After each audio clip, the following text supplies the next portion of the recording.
You're writing Physical Sciences Paper 2 on Monday. For curated study notes and past papers, go to allpastpapers.com.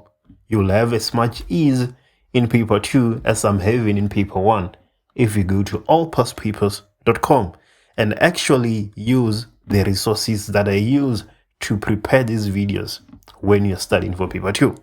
Life sciences, geography material is there as well. Allpastpapers.com. Let's go. 10.1.1 work function. 10.1. Let's go through the question statement and see what is evident. Let us conduct an experiment to determine whether electrons will be emitted from the surface of different metals when the light with a single frequency is incident on the metal. The maximum kinetic energy of emitted electrons are measured when the light of frequency 1.045 times 10 to the power 15 Hz is used. 10.1.2, write down the threshold frequency of zinc. So in our table, when the light is incident, the kinetic energy, maximum kinetic energy is 0 joules. So that happens when the frequency of light shown is equals to the threshold frequency. So that is the answer. The threshold frequency is the frequency of light that is shown, right? So 1.045 times 10 to the power 15 Hertz. Okay. 10.1, that is 10.1.2. 10.1.3, how does the work function of sodium compare with that of cesium? Choose from smaller than, greater than, or equal to. Explain your answer. So let's take a look. Oh, should I let you do this one? Yes. Let me know in the comments. 10.1.3. Is it smaller than, greater than, or equal to that of cesium? Let us know in the comments and give us your reason why you're saying so. 10.1.3 would like to know. Let us know. 10.1.4. Light of the same frequency but with a higher intensity is now incident on metal M. Will electrons now be ejected? Choose from yes or no. Give a reason for your answer. Alright, so in metal M, when the light of the frequency is shown, electrons are not emitted. We don't have any maximum kinetic energy because they're not emitted. So we increase the intensity. Will electrons now be emitted? The answer is no. Electrons are not going to be emitted. Why? Increasing the intensity does not increase the frequency.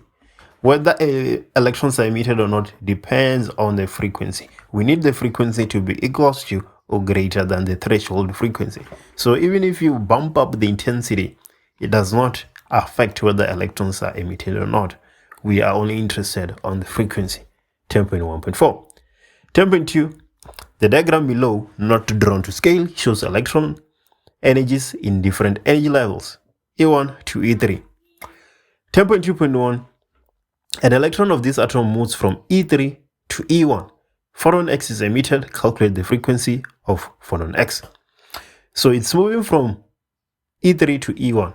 So in situations like these, we have E3 minus E1 being equals to HF. Right. The difference in the energy will be equals to the energy that the photon carries. Right. So we are going to have 5.7 times 10 to the minus 19 minus 1.3 times 10 to the minus 19 being equals to HF. H is a constant, that is 6.63 times 10 to the minus 34 multiplied by the frequency.